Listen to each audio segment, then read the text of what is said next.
So our first speaker on this community-based panel is actually Dr. Catherine Munn, who's the lead psychiatrist at McMaster University Student Wellness Center. She's also the co-lead of the McMaster Student Mental Health and Wellbeing Strategy and an assistant clinical professor in the Department of Psychiatry at McMaster. Her work focuses on building coping skills and resilience among undergraduate, health professional, and graduate students. Catherine.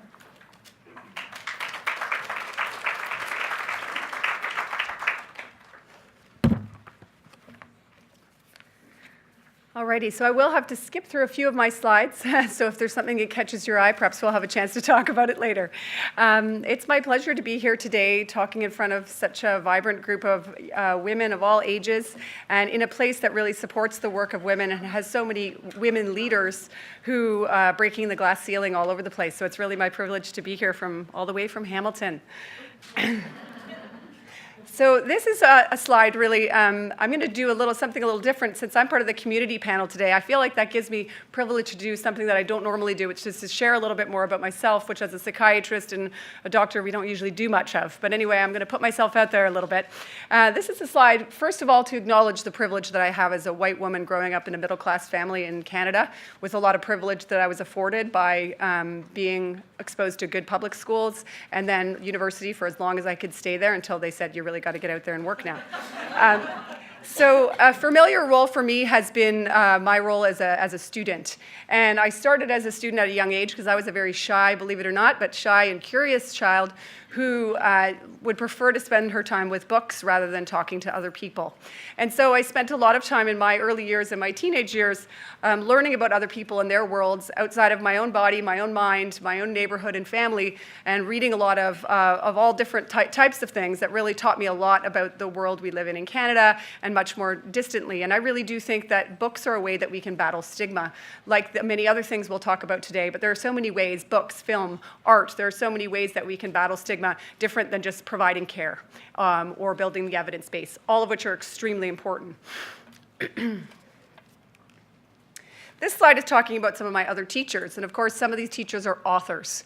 And many of you will see some familiar faces here, but there are incredible women authors who tell stories that are indistinguishable really from the stories that I hear within the walls of my office. Of course, as a psychiatrist, seeing students from very diverse backgrounds, often international students, I'm not able to tell their stories. But I hear stories that are indistinguishable from stories that are told by many authors that we can all read about and learn from and understand many different aspects of trauma, mental health, women's experiences of racism and discrimination, and many other things that we can take from between the pages of books. I think it's also just very important to mention mentors. And I remember as an undergraduate student, people would talk about mentors and I'd be very puzzled, thinking, how do you get one of those people? I really was puzzled and not sure how you were supposed to go about getting one. And then I finally realized that you actually have to ask people. You actually have to ask people to be your mentors. You have to invite them to help you when you are interested in the area they are interested in. And I have a couple of mentors here. One of them happens to be my partner, Doug Richards, who's an Emerge doc. The reason he's here, though, is because while he is a white male living in Canada, he experienced many, many barriers coming to university that I did not have to experience. As growing up in a rural area with family, nobody whom has ever gone to post-secondary education before, with much mental health and addictions in his family. The barriers that folks have to experience with lives very different than mine really show me every day, and the students that I see show me the grit that people have that gets them through to places of education to seek out help for their mental illnesses and addictions problems, and I really do admire that. In the middle is another one of my mentors, Dr. Harriet McMillan, who just received the Order of Canada. Harriet, to me, demonstrates grace. She is someone that takes on issues of sexual abuse, physical abuse, neglect, interpersonal violence, and does research and clinical work in this area and never loses her cool. It's just such an admirable quality, never to lose your cool when you're taking on such controversial topics and dealing with such difficult circumstances. To not lose your cool and not get angry is really something I admire.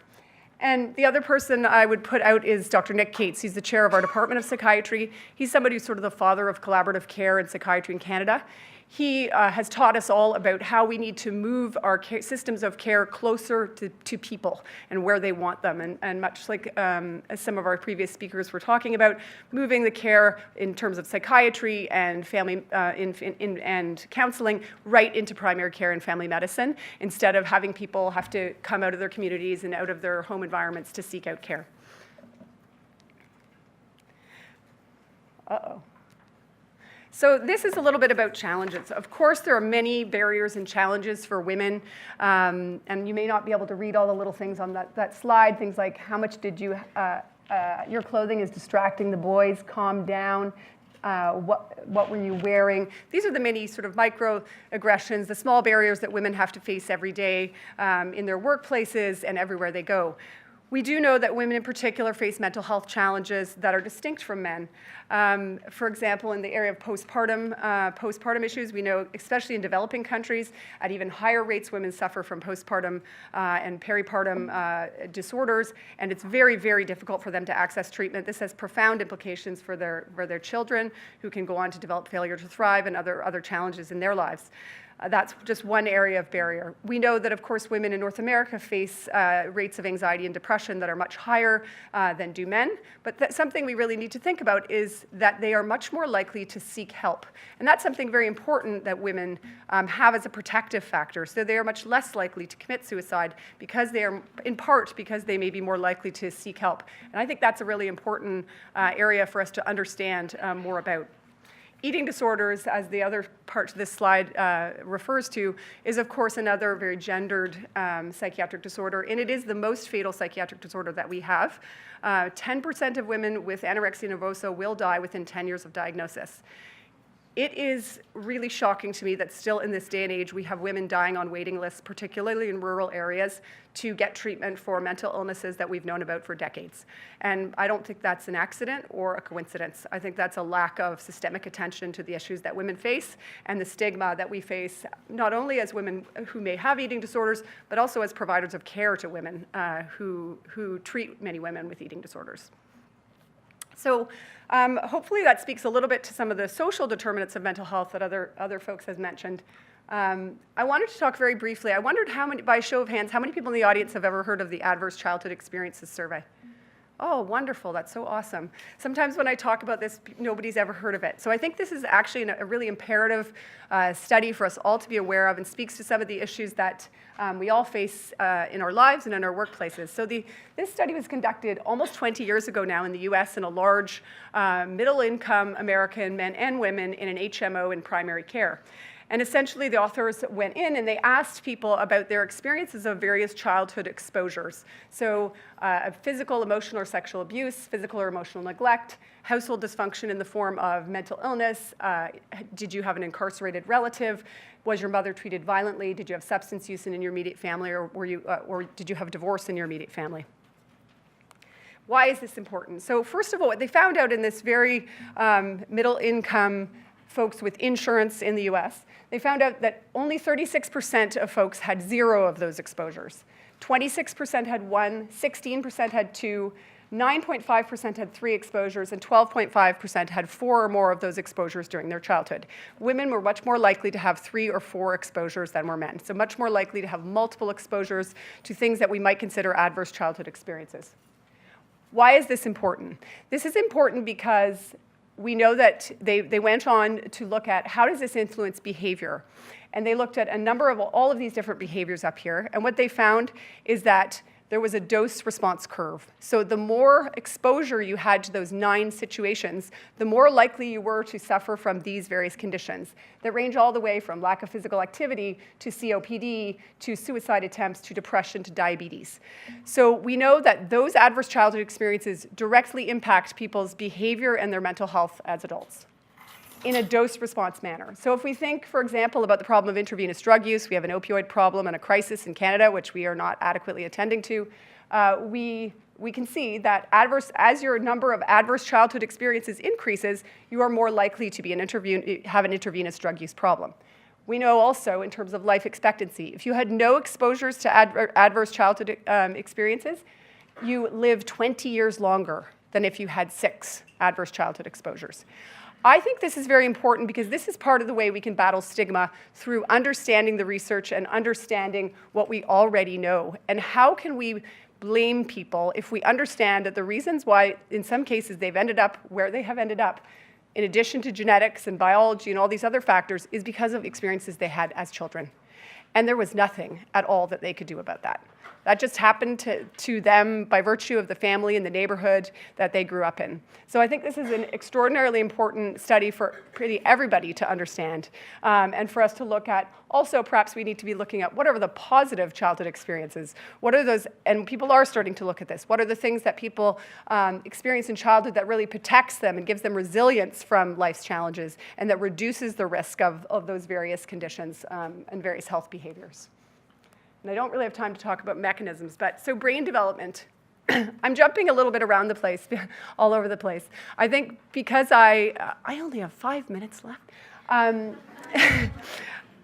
Because I work with folks generally from the age from 17 to 25, they're in the age where their brain is still developing. And I sort of, as someone older than the age of 25, believe it or not, find it a little bit discouraging. However, I think what's important to realize is while the brain is developing all this time, this makes our under 25s extremely malleable, able to cram in all sorts of information, learning, health behaviors, all those things we really need to cram into the first 25 years.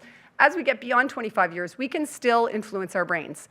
And the way we influence our brains is through our minds, that we can learn things, we can take different therapies like cognitive behavior therapy, we can read books, we can do crossword puzzles. There are many things that we can do to still continue to influence the functioning of our brain, even though perhaps our number of cells is not increasing on a day-by-day basis. I think neuroplasticity and epigenetics and all those other fields also have a lot to tell us about the importance of this sort of vulnerable period up to age 25 where our brain is still developing, but there's still hope for us after 25 to change our brains as well. So I'm going to talk briefly about, at McMaster, as many institutions have done, we undertook developing a mental health, McMaster student mental health and well-being strategy. And it was interesting, one of the previous speakers talked about the words that people choose. We were told also very quickly that nobody wanted us to talk just about mental health, mental illness. They wanted us to talk about well-being, wellness and well-being. Let's have a positive focus. And so that's what we have tried to do. This study is, this slide is really to illustrate when we were first developing our strategy at McMaster, we went to Cornell University because Cornell had a great deal of experience in dealing with youth suicide on campus. And so we're quite far ahead of the curve in terms of their approach. And what this shows is a bridge. They have very many bridges in Cornell because it's built over 2 gorges. And this shows, it's a bit difficult to see, but at the bottom you can see those black things with the net. These are the safety nets that they developed under the bridges that they have at Cornell everywhere because they had many students that jumped off bridges in attempt to end their lives. And this is not to illustrate that we can solve mental health problems by putting nets under our bridges. Really, the main social safety nets are the main thing that we have to work on. We have to work in our campus, for example, we're trying to work on how do we build social safety nets? How do we build connections between students and staff, connections between staff and faculty, so that if a student or anyone is in distress, that people actually understand how to recognize that, how to have a conversation, and then how to help that person seek help if and when they want it. And I think that's probably the most important thing about a strategy of any kind. I want to just say briefly that this has been a really helpful model to us at McMaster, and it sort of illustrates the differences and similarities between mental health and mental illness. This was developed by someone named Corey Keyes, who's a sociologist at Emory University, and he talks about mental health on the y-axis and on the x-axis as mental illness. And so if you think about someone in the top left corner, that would be someone, I would have many young students that perhaps have a diagnosis of bipolar disorder, who are well stabilized on medications and have been well for a couple of years, and they are taking good care of their mental health. They have good friends and social support systems. They exercise. They're not abusing substances, and they would fall into this top left category. Then we have other students that I would see that have no mental illness diagnosis. They really have no diagnosis. However, they do not have good states of mental health. So he may be drinking excessively on weekends. He's an isolated young guy having trouble transitioning to university. So this helps us to sort of understand how mental health and mental illness intersect with one another, and we can all move between these quadrants, obviously at different points in our lives, but we all have a state of mental health that we need to attend to. So in the last little bit, I'll talk briefly about a project that we've undertaken for the past 2 years called Arrive and Thrive. This was funded by the Ministry of Advanced Education and Skills Development. And essentially at McMaster, we were looking at helping students build coping skills, and with the goal of reducing substance use and social isolation. So we could talk in more detail about that, but essentially what we did was we developed with students and using the evidence a number of different interventions that we implemented on our campus and then measured the outcomes. And we're just in the process of looking at our data. But it really came from a place of being curious, not judgmental, with very much a motivational interviewing framework, if for some of you that may be familiar with that concept and that theory. And what was interesting is we called them classes. So these were not therapies, they were not interventions, they were not treatments, they were classes. So we had mindfulness and meditation classes that were called Koru. We offered those for 4 weeks, an hour and a half a week for 4 weeks. We had 250 students go through those interventions in the last 18 months. We had procrastination classes. These were CBT, looking at impulse control. It's classes. Again, a lot of it is indistinguishable from treatment for, say, anxiety, perfectionism, but we called it procrastination, and then people wanted to come. And we had walk in nature days. So we had drop-in programs of going to walk in nature, drop-in programs once a week led by an athletics and rec leader and by a counselor.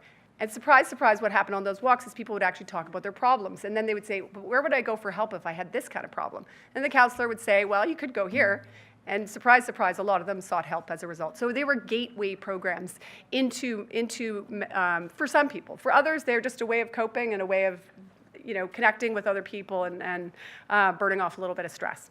So knowing that I'm over time already, which is hard to even believe, I would like to just show you this slide. It says, I don't care if she's a tape dispenser, I love her. This is my reminder to talk about research and evidence is extraordinarily important. But what's also important is having caring and connection and loving relationships with other people. And we can't actually underestimate how much that helps in our battle against stigma. We know as parents, as partners, when one of our loved ones is suffering, we will do pretty much anything to help them feel better and get better. And those are many of the ways that women battle stigma. Standing up for other people, and we really need to encourage everyone to understand what I think many women already know, is that we have to help each other stand up for each other. Even in the sense of, sort of the last slide here, the subject of tonight's discussion is why are there no women on this panel? Much as we have to stand up to stigma and mental health, we also have to stand up as women to identify when we are being excluded from conversations and not being part of the larger conversations at the highest levels. We need to be there, and often we're not. And that does us a disservice in the way systems are designed and the way things end up being governed. So I think the last message I would like to say is just to me that stigma likes silence. And I think silence we can value silence, but it's very important to not allow silence to sit when we have ideas and thoughts and things that we can do as women to change the discussion and change the direction of the debates. Thanks very much.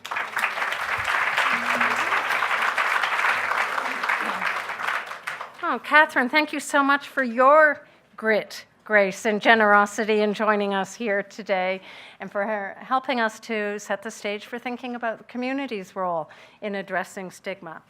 So our next presentation is actually from Stacey M Buchanan. She's an actress, producer, filmmaker, mental health advocate, and the director and producer of an award-winning documentary called The Blind Stigma, which looks at mental health and challenges through the lens of five individual African-Canadian folks living in Toronto. Unfortunately, at the last minute, Stacey Ann had to tell us that she couldn't be here today, but she has given us permission to screen an excerpt from her documentary, and she's prepared a short message, which I'm going to read to you. Mental health stigma is a core component of the African Canadian response to mental illness, and therefore, African Canadians who suffer from mental illness are less likely to seek treatment. As a result, very few studies have been done on the impact of mental illness in the Black community. This documentary, The Blind Stigma, powerfully removes the veil of shame that clouds the topic of mental illness in the Black community, challenging mental health misconceptions and giving a voice to Black Canadians living with mental illness. To date, The Blind Stigma has been showcased in film festivals throughout North America, screened in the Caribbean, and featured on several TV stations and media outlets within Canada, including CP24, City TV, Huffington Post, Bell's Let's Talk, and Smile Jamaica. If we could screen The Blind Stigma, please.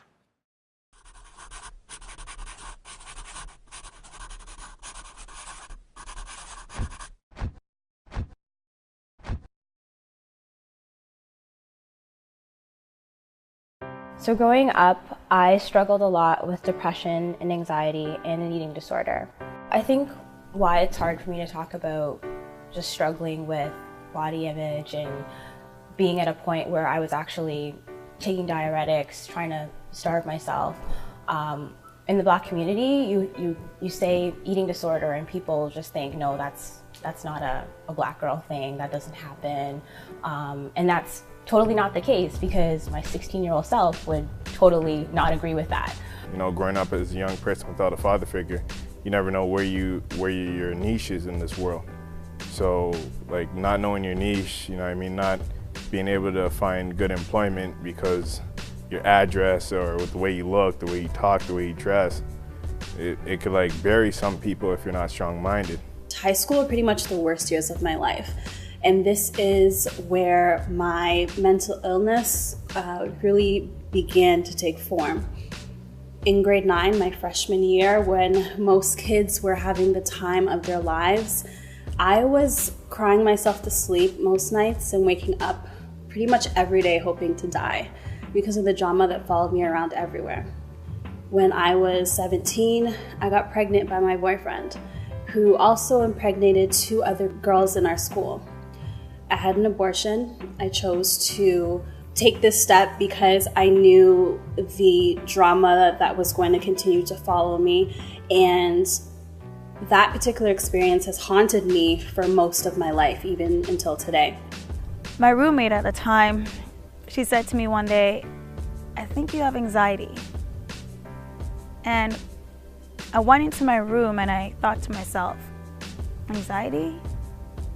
White girls get that. I was so ignorant to the fact. I didn't know what it was. I don't personally think mental health is viewed in the Black community.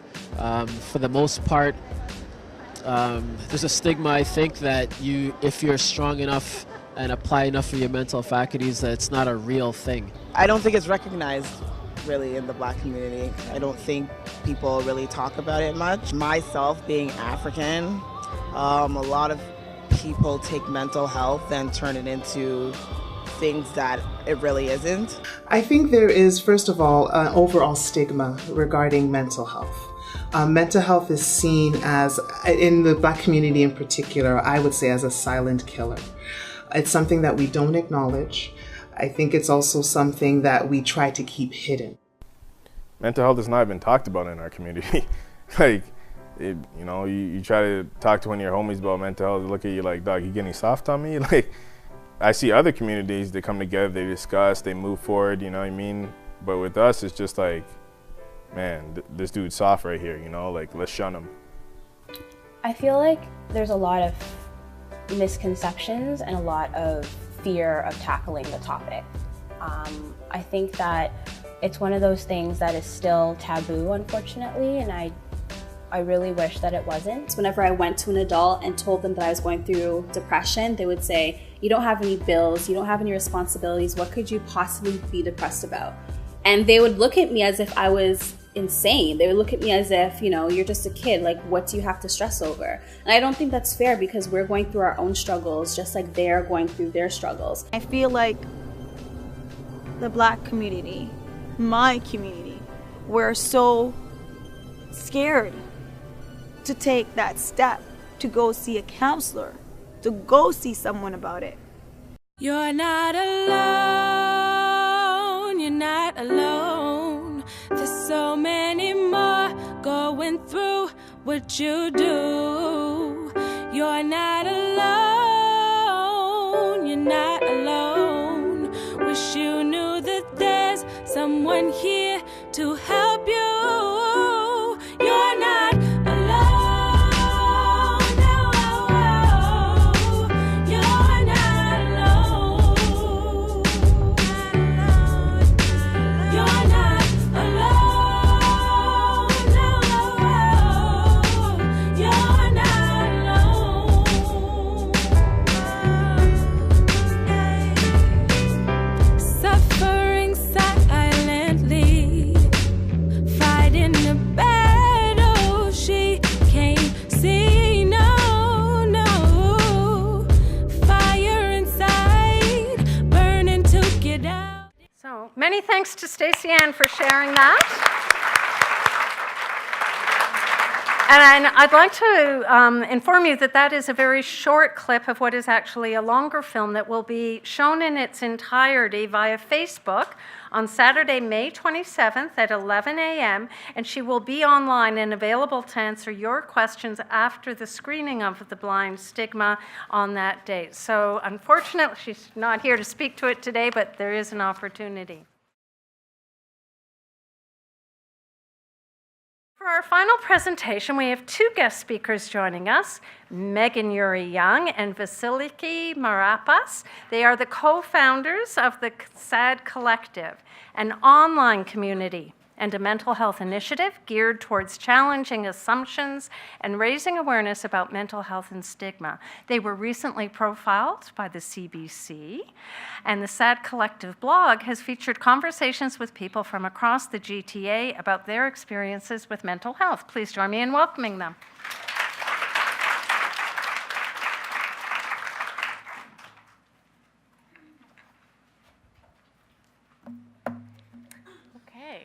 Well, my name is Vasiliki Marapas. I'm Megan Yuri-Young, and just to kick it off, we are taking a very different approach from everything that's been spoken about today. It's still obviously about mental health, but we're much more of a grassroots organization and movement, so bear with us.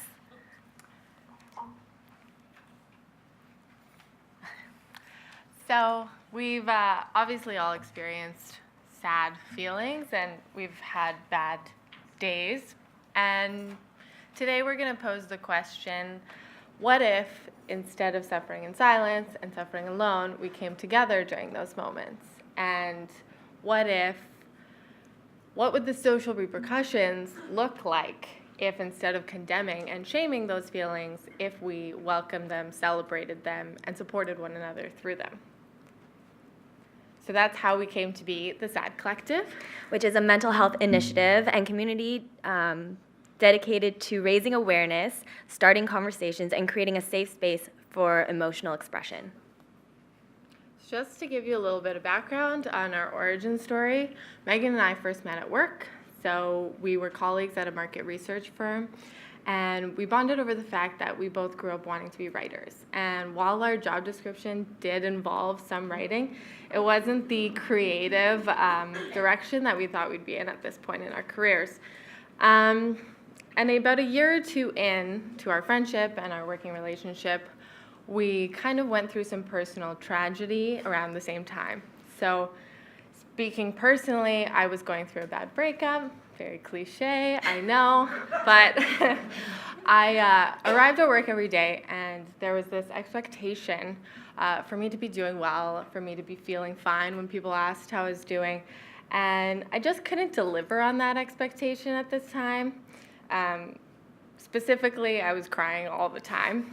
I'd cry at my desk, I'd cry during my lunch breaks, cry in the bathroom, and my colleagues, bless their hearts, didn't really know how to deal with me. They kind of treated me with kid gloves, and they tiptoed around, walking on eggshells. I felt like a contagious puddle of sad, and that if they engaged too closely with me, they might I don't know, burst into tears, burst into flames.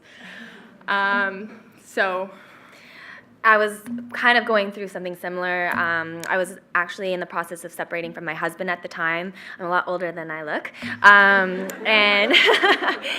And but what I realized from then and now, there were a lot of issues that I had gone through when I was younger that I never dealt with, and that trickled into my later years, my marriage, and hence like the breakup, the inevitable breakup of that. And so we were both commiserating over our broken hearts. And then from there, as writers and creative individuals, we wanted to create something, a passion project per se, I guess, revolving around creating a voice and a platform for people. Sorry, I talk a lot with my hands as well.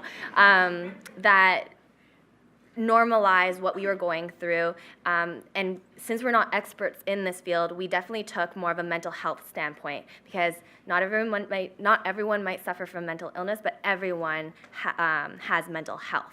And so that's where our kind of story began. And our name was a bit of a pun on all the collectives that were popping up around the city and around the world. I don't know if some of you are familiar with Peace Collective or other, like Stay Home Club even in Montreal. All great organizations, but there was a trend, and we're going to be focusing on social media, so why not embrace all of these trends? And we were admittedly going to start with a t-shirt line. We were going to we're writers, we have witty little sayings, so we had like a whole spreadsheet of all of our sayings, and then we started talking to our friends and family, and in talking with them, we realized, no, we want to focus on the community first and foremost. We want to focus on this platform. And so instead of doing t-shirts, we created stencils. And that was our first initiative. That was our first guerrilla marketing in a way, and it was cheap because we don't have lots of money. So we went out in the middle of the night, 10 p.m. for me, because I'm old, I'm telling you, in our little black hoodies, and we started stenciling the streets of Toronto. And we had 3 messages that we wanted to focus on for now, and also because that's all the money we could afford.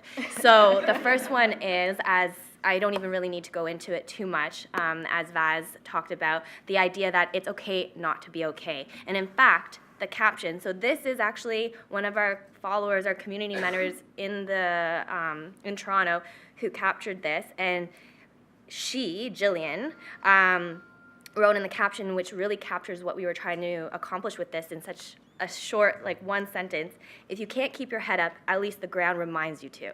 And that's kind of what we were trying to do with that. But even more than that, we would get people sharing their actual stories, whether it was a bad day or good day, or again, just like sharing these images, saying, hey, we're all in this together. Another one is, this is your happy place. And as much as we take a lighthearted approach to emotion, we really wanted to still put out more positive messaging, and in order for you to remember and reflect on happier moments or places that bring you joy. And then finally, our main motto is, we're all in this together, which is fairly self-explanatory, and Vaz will take it from here. Yeah, so as Megan mentioned, this was more than just a guerrilla marketing attempt to kind of get our name out there. We designed the stencils as a physical reminder in public and everyday spaces that we're not alone, that other people struggle, and that support is available. And so much of mental illness is, considered the invisible wound. It happens internally, it happens in our head, it's an illness of the brain, so there's not always visible signs and warnings. So we wanted to create something that would kind of jolt people out of that moment of negativity and bring that reminder to their day-to-day lives. And as Megan also mentioned, people were starting to take photos, share their own personal stories in the hashtag, so that was the beginning of our budding community. So as we developed, we started another hashtag movement. This one was called #SadStories. So we kind of took a Humans of New York perspective in which we approached people, we took their portrait, and we posed the question, what makes you feel vulnerable? And we posed this question because I think there's an innate vulnerability in opening up, being honest to yourself and to others, and in sharing those emotions that might not always be socially acceptable. So this is an example of one of those sad stories, and a friend of mine who I made actually through interviewing her. And as well, I wanted to share a quote with Brandon Stanton, who is the Humans of New York photographer, and he wrote, "I think that even though some of the things on Humans of New York are kind of very personal and very revealing, I think the discomfort with sharing that tends to be overridden by the appreciation of being able to distill the experience of your life into a story and share it with other people." So I thought that was really powerful. And it also leads into what we're trying to do with the SAD Collective, which is, I mean, Megan and I come from a media background. We're storytellers. We wanted to create a platform for other people to share those stories as well.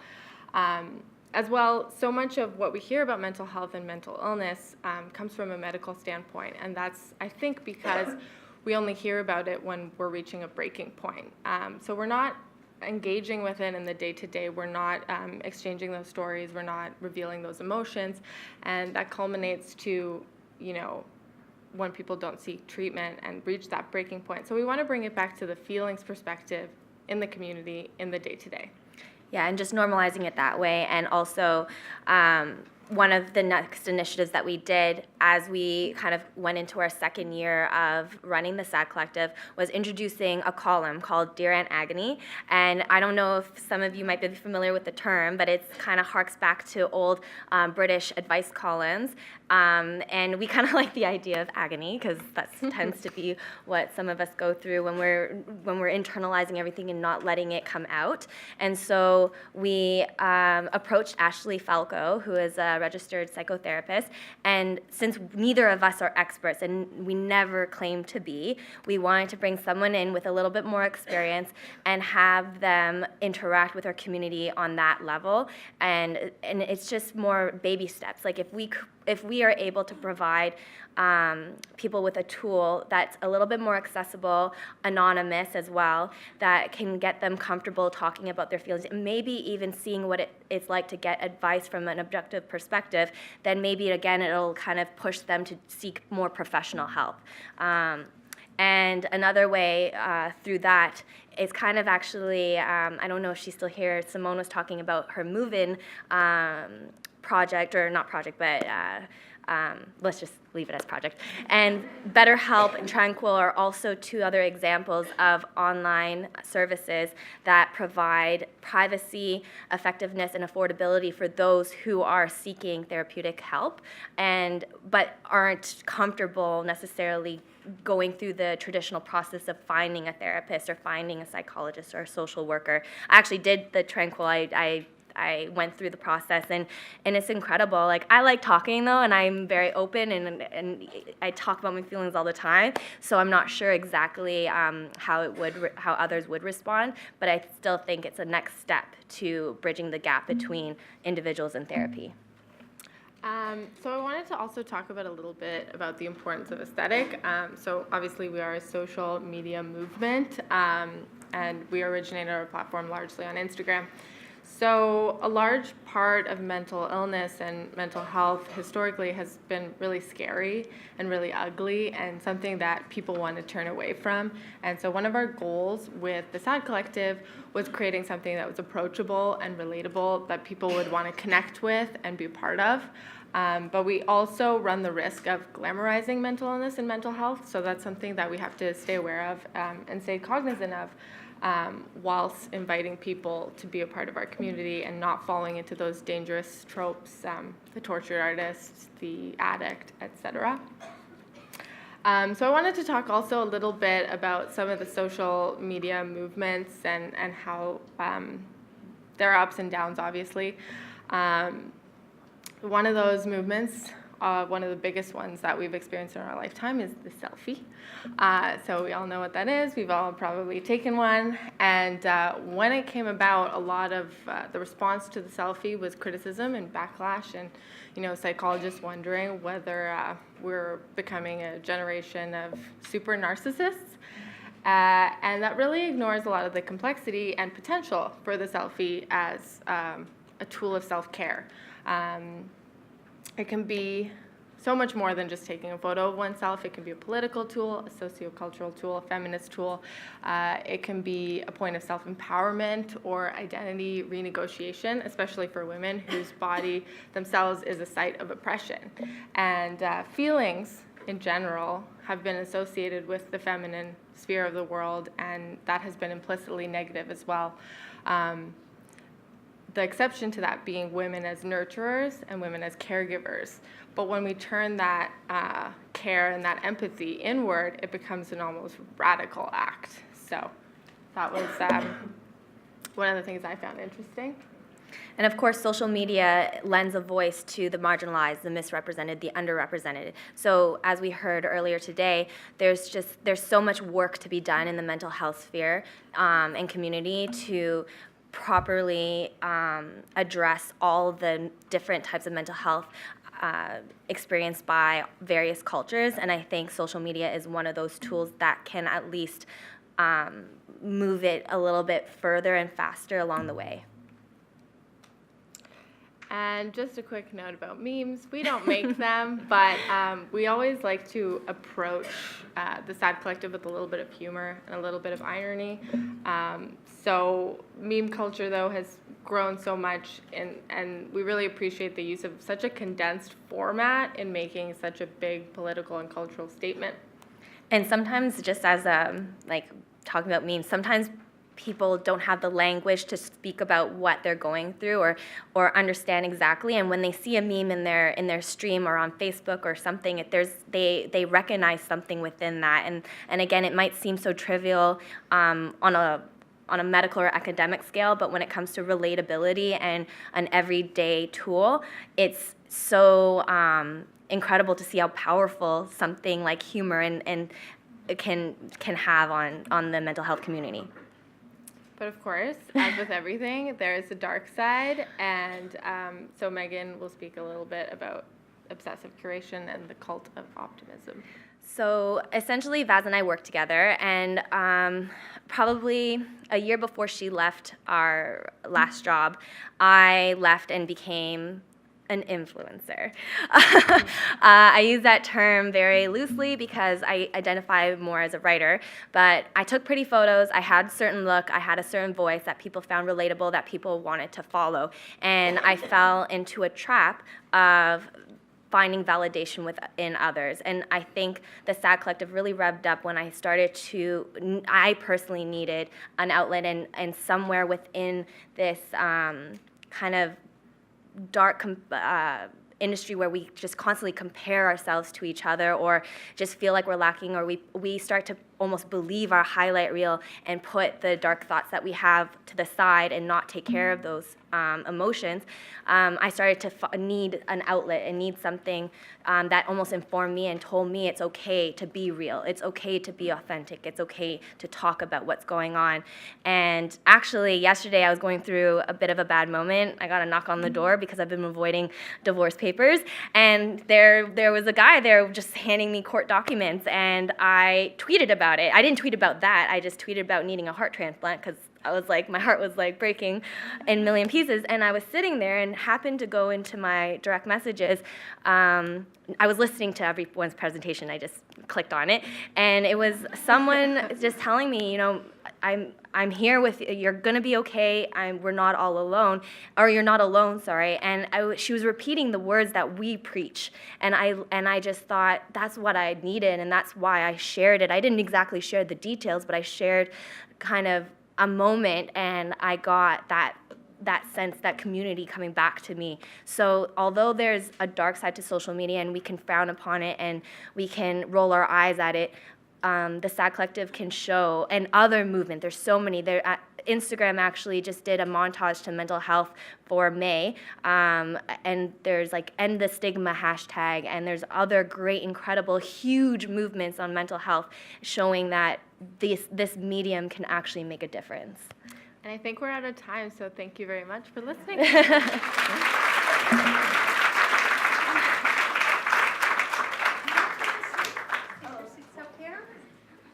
Ask Catherine to join you. Thank you. I want to thank you both for your honesty, your caring of yourself, your caring of each other, and your attempts at caring for each of us through some of the SAD Collective.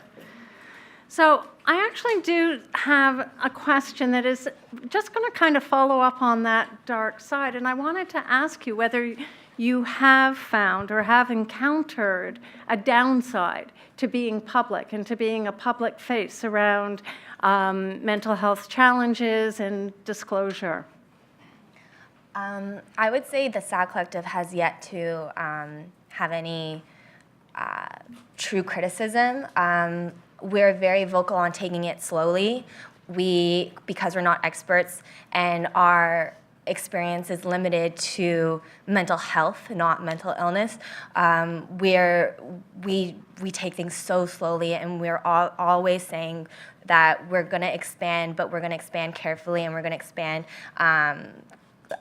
consciously. And so in that regard, not yet. And hopefully we always make the right steps, but that's not the case. We'll probably we'll take missteps and just learn from those. But personally, I think it's hard juggling. So I'm technically a very tiny public figure, and it's tough juggling kind of business Instagram and a personal. And so that is a bit of a struggle, but most people are supportive once you open up. Most people don't, if there's judgments, they hold it to themselves, and so I've only ever experienced positivity in sharing. I would say that because I run the blog and we have a bunch of talented contributors write in, I've had people, write under a pseudonym or ask me not to publish something because they're in a job interview and they're waiting to hear back and they don't want anything to negatively affect that. So I would say from the community that we have involved, I've seen reservations and we're trying to break the stigma, but we're also, respecting everybody's comfortability and privacy. And it actually occurred to me that one of the questions that I asked of the first panel, which is, what steps can we take to change the stories, the social stories? What you are actually doing is one of those steps, that it is working to change our social stories. So thank you for that. And I had a question for you, Catherine, around that continuum of those students who are actually dealing well with a mental health challenge versus those who do not have a diagnosed mental health disorder but are, in your words, languishing. And I wondered if you had any particular sort of strategies for friends, family members, parents, vis-a-vis that group of students that are probably harder to make contact with. That's the question all the parents want to know the answer to. I'm a parent. What do you think? And I'm a parent of 2 teenagers now, so I'm sort of the whole. I kept thinking as you were talking about the 13 reasons why kind of debate that we're in right now, and around how, in some ways, it seems like a great opportunity for a conversation. And youth are bringing these things forward in a way that many of us are very uncomfortable with. And yes, they may not all be.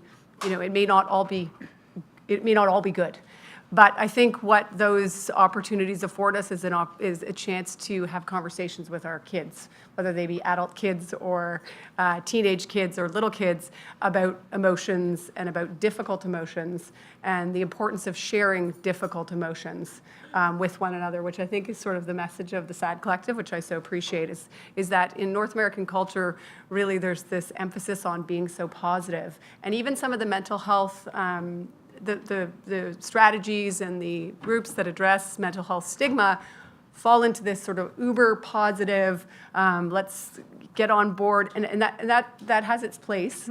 But we also need to acknowledge that all of us are going to experience very difficult emotions and difficult transitions in our lives, and we have to kind of identify those people in our world that are safe to speak to about those things. So I don't know if that answers the question, but it certainly gives us some openings to think about in answering it. I'm going to ask the two of you from the SAD Collective, when you disclosed your heartbreak and your feelings of sadness and how challenging it was to contain those in the workplace and to try and wear the face that our colleagues and bosses kind of expect of us. I'd come across an initiative that produced a set of buttons that described a whole range of emotional states. And individuals in workplaces could choose to wear a button that actually would have described how they were feeling that day. And so it could be, I am feeling sad, or I am really feeling sad, or, I'm happy. Do you think that you would have elected to make visible, apart from your tears, your emotional feelings? Like, do you think that would have been something? Because it seems to me it makes one quite vulnerable to make that declarative statement. Yeah, I think in my situation, I didn't really have a choice. But I almost appreciate that, because the experience I went through kind of gave me the opportunity to be vulnerable in a way that I hadn't been before, and in a more public way. And it gave, speaking from now that I've had that experience, I would say that I would benefit from, that openness and that disclosure, maybe not to that extent again, but yes. But I think it took that experience for me to get to that point. And in terms of, I think there's almost a next level of if that workplace is providing those type of tools to just brandish what you're going through in such a simple way, and then I think that already creates a safe space. The thing, I was there with Faz, I remember wanting to slap my boss when I heard that they admonished her, or basically, chastised her for being so emotional at work. I remember thinking that's going to make her feel even worse, even more isolated and less understood, and it's just going to hamper her getting better. And so in a workplace that, I'm not sure if it's the right answer, but if they are providing those tools to help someone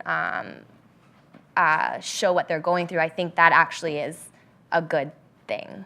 Now, if people will wear it, it's another, yeah. Catherine, I was going to add that I think prevention and promotion campaigns are incredibly important, but they can be very irresponsible. Mm-hmm. And we always need to pair, and I think you're doing it in a very responsible way, which I really admire, because I don't think all social media platforms that discuss mental health concerns or addiction concerns do so in the way that you're doing it, and seeking expertise when you think you need expertise.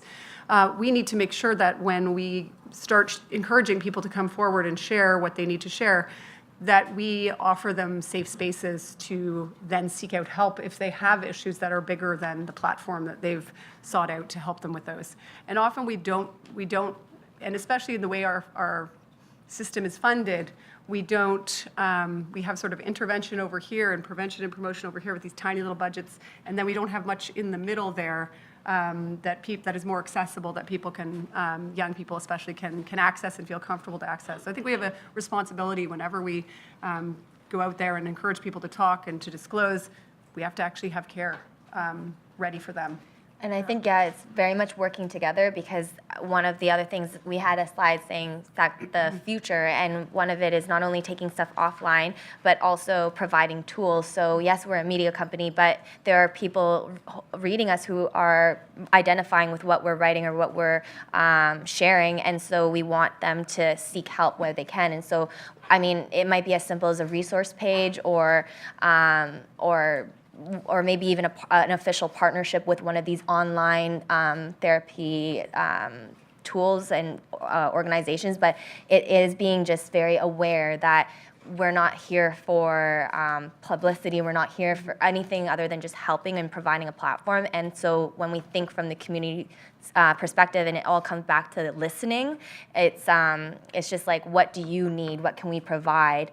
And so we're taking it from a very relatable angle. And you have to think even a resource sheet is a powerful thing, because I've had many students tell me, I went to the resource sheet and I called the helpline and there was no answer. Or I went to this place and they told me they could help me and actually they couldn't.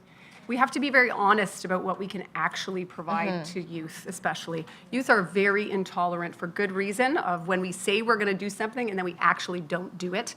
And I appreciate their ability to call us out all the time on when we say we're going to do something and we mean to, but we don't actually get it quite right. And we need to actually have services that appeal to them. And that when we list them, that we actually make sure that they actually exist, they're functioning, and they can do what we say they can do. So. And thank you. And I would just add to that, and I think we also need sort of a range of services, because there's no one service that's going to meet everyone's needs. We've been hearing about some of the particular issues that individuals face and challenges in getting the services and kind of services that they would like.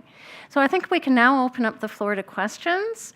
If there are questions, there are mics available. There's a question over here. Hi. Oh, sorry. I had already gotten a microphone. Where are you? Hi. Thank you so much, all of you, for speaking. I think, Vasiliki and Megan, you illustrated really well that community is really important. And Dr. Munn, I had a question for you. So I'm a McMaster grad, and I also go to Mac now for medical school. And I think what you do really well right now is you create these communities for undergrads mostly. While they're at university setting up their support systems, they can access peers who are going through the same thing and getting peer support. But what does that transition out of post-secondary look like when that community that they've so diligently built over 4 to maybe 6 years or however long they're in post-secondary, when that community is no longer there? How do these folks cope, and what can we do to help them cope as they transition out? Yeah, so it's an excellent question. I mean, I think there's the transition in to university and then the transition out. And actually, I don't think we do a great job at either of those. And of course, it's really systemic how we have to think about that in the way of how do we design our educational programs to assist folks in transitioning out, but also how do we design our health and mental health programming for youth that are transitioning out. And I think increasingly there is some recognition recently with some provincial government funding about the importance of this transition age of youth. And this is really essential because we know this is the highest incidence and prevalence of mental health disorders at any time in life comes between age 18 and 25. 75% of disorders will present before the age of 25, and most of those folks will not receive treatment. So we need, we don't, so this may not exactly be your question. I think I speak to students because that's what I know, but I think all youth, whether you're in school or not, and in some respects, youth in school are much more highly privileged than youth not in school. So we have to think about how is our system designed for 18 to 25-year-olds in general, which is a transition age, transitions in school, transitions in life and relationships, transitions in all sorts of other ways, and how to better support youth to make those. And really, we're in our infancy with even looking at this age group, this sort of emerging adult as a unique phase of life is sort of a new concept, a North American, a kind of a developed world concept in a way, because we don't see this age group in every nation and every country. But now we're recognizing that this 18 to 25, 18 to 30 is actually a unique phase of development that requires much more of our attention. Thank you. We have a question here. Yeah, I have really been appreciating today how the discussions have been talking not only about mental health within people, but also the systemic reasons for which people are experiencing these concerns. In relation to stigma, I know often people feel like, there's a deficiency or problem within themselves when, as you've demonstrated, adverse childhood experiences, as other people have talked about, racism, oppression, are often producing these kind of concerns. So I guess I'm wondering, as clinicians or as families or community members, how we can work with the person in a way that's starting a conversation that's acknowledging maybe some of the other things that have happened to get them there, as opposed to, you have this problem, let's do CBT and get it out of you. So I'm just kind of interested in hearing what people's thoughts are on that. We're not experts in that. Well, I mean, I look to you because I think when I hear you speak, you talk about listening to youth. And I think of youth. I'm so youth focused. I think I am youth, but I'm actually not. Because what you do well, it sounds like in your collective, is you actually listen to the people that are coming to your site. And I think that's the key piece, is sort of, there's a great little, Brene Brown has a great little sketch about the difference between empathy and sympathy, which I really love, because she talks about the difference between those things as being empathy is about connecting. Empathy is not about, oh, you poor thing, I'm sorry you're struggling with that breakup. It's about, wow, that must really suck. I really remember when I had a bad breakup and how bad that was. So connecting on a real level with people as we feel comfortable, and depending on our relationship with that person, or finding ways for them to connect to someone. And it doesn't have to be a professional. It can start, I think that's the thing, we have to sort of edge people toward help, and plunking someone in the waiting room of a large hospital from their university dorm is probably not going to work that well. You know, going from there to the emergency room, unless we really have to do that, that's probably not the path we want to take. So it's like edging people towards help and finding all those sort of treatments in the middle that Robin was referring to. Yeah, that's basically what SAC Collective, as we grow and as we realize what we're doing, we're edging people to seek help. And in that tranquil therapy session that I took, I actually was getting more of a lesson in therapy rather than getting a therapy session. And she said that just understanding who you should be talking to is tough. Finding the right person to speak to is tough. And to your point as well, I think I don't know if I brought this up when we were speaking, but we were affiliated with Skylark for a very brief moment, and they talked about narrative therapy. Mm-hmm. And I'm not a huge, again, we're not experts, but what I took away from that was incredible, that they make the patient the expert, listen to them, and then they figure out from there what to do rather than prescribe. So I think there are practices out there. It's just finding it, which is tough. I mean, I prescribe books more often than I prescribe medication. Now, I don't know if anyone reads books anymore, but I do still keep telling people about books. I think there's so many different interventions that we can, so many different ways we can help people understand themselves. And that's like nonfiction books about, what it's like to have bipolar illness or what it's like to be, suffer from this circumstance. It's the right book at the right time can be a really powerful intervention. And podcasts. I live by podcasts. Yeah. Well, I think we're just about out of time for the questions. I want to thank you for breaking the silence, addressing and minimizing isolation, helping us all in community and university settings to be thinking about these issues a little bit differently. And if it's not too arrogant, I want to conclude with some of the words of Audre Lorde. It is not our differences that divide us. It is our inability to recognize, accept, and celebrate those differences. And in an even more arrogant moment, I'm actually going to add words to it and say, and to support each other through those differences, with those differences. Thank you.